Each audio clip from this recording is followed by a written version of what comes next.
Carl Froch versus George Groves too. Could I talk to you a little bit about that? How do you see that one playing out? To me, that is an almost impossible fight to pick the winner of, because both men, I think, were victimized by what I believe was a quick stoppage by the referee, which Groves, of course, was, because we don't know if he would have been able to come back from being stunned. And Carl Froch was victimized in a way because he didn't get a chance to get the kind of victory that he might have gotten had the fight continued. Maybe a minute later, he might have been able to stop Groves, or not. We don't know, and that's part of the problem. So I don't know, will we see a fight in which the Groves that controlled Froch and hurt him early is the one that gets the job done, or will we see Carl Froch do what he did later in the fight? I'm really torn.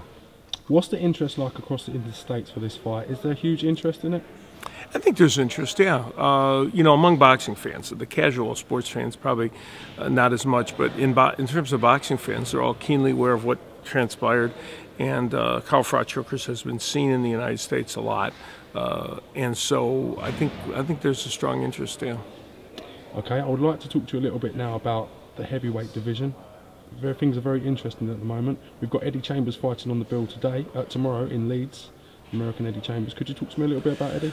Yeah, Eddie will be fighting here on this card, and Eddie's 32 years old now, and was probably, I think, headed toward getting out of the sport. But then when he came to spar with Tyson Fury, when Fury was going to fight Hay, it kind of rekindled the interest, and then Peter Fury took him on as a fighter, and now he moved to Manchester. He's had a couple of wins since, and I think his interest in the sport is rekindled again, and we'll see at 32 how far he can go in the heavyweight division.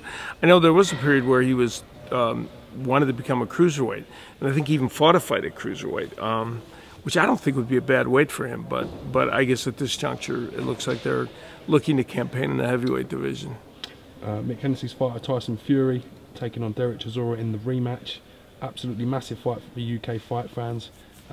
Do you know a little bit about that one? How do you see that? Yeah, well, I broadcast the first fight. We had the first fight on Channel 5 between Chisora and Tyson Fury. And Fury fought extremely well, boxed well. Chisora probably not in the best of condition for that fight, which is something that happens to him from time to time. Though in recent fights, he's done a little better in the conditioning area. And I guess that's where the intrigue of this fight is.